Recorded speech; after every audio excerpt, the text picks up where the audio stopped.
Daddy Ali. Gusto ko lang pong maliwanagan dito sa isang talata sa Biblia, Marcos 9, verse 38 to 40. 38 to 40. 9:38 to 40. Sinabi sa kanya ni Juan, Guro, nakita namin ang isa na sa pangalan may nagpapalabas ng mga demonyo at pinagbawalan namin siya sapagkat hindi sumusunod sa atin.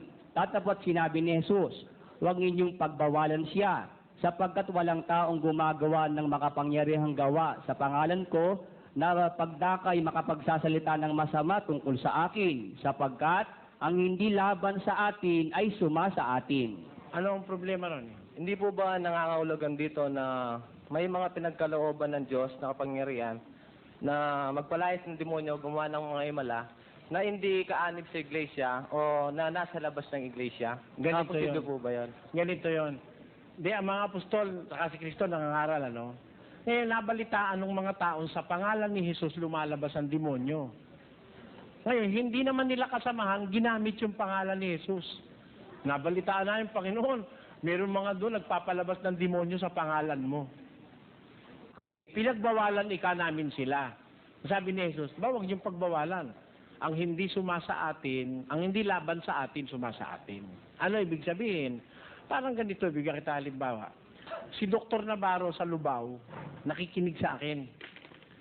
Yung naririnig niya, bagaman siya born again, yun ang sinasabi niya dun sa kanyang mga members na kanyang pinapastor. Ngayon, nabalitaan ng pastor nilang puno nila, nagalit kay Dr. Navarro. Bakit daw sinasabi yung sinasabi ko? Tiniwalag niya si Dr. Navarro. Na hindi ko alam na si Dr. Navarro pala ang itinuturo yung tinuturo ko. Ngayon, nung dumating ang pagkakataon, nagkita kami. Ano makita kami, paliwanagan ko siya, ay kailangan pala kapatid, sumama ako sa iyo eh. Sumama siya sa akin. Ganun lang kahulugan nun. Ba't mo pagbabawalan? Ang sinasabi niya yung kapareho rin nun sa'yo. Di ba? Darating din ang panahon makakasama yun. Pero hindi ang ibig sabihin, bukod sa kaloob sa iglesia, nagkaloob din ng Diyos sa labas. Hindi. Yung iba, ginagamit lang nila yung pangalan ni Jesus. Kaya kung hindi naman sila lumalaban dun sa aral ni Jesus, mayroong pagkakataon makakasama rin sila. 16 ng Juan. At mayroon akong ibang mga tupa na hindi sa kulungang ito.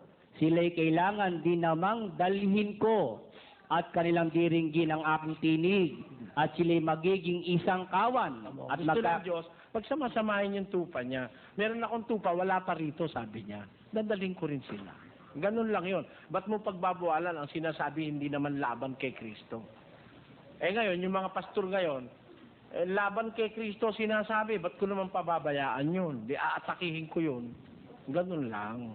Pero kung kapareho lang nung sinasabi ko, ba't naman ako? Kagaya nung isang pastor ng Baptist doon sa Dumaguete. Yung naririnig niya, yun ang tinuturo niya sa Baptist. Kaya nung dumalaw yung pastor nila sa kanila, nagtaka bakit iba raw ang paniniwala nila kaysa sa kanilang grupo. Kasi kay Soriano po kami nakikinig mas tama po kasi yung sinasabi. O pagbabawalan ko ba yun? Maraming salamat po.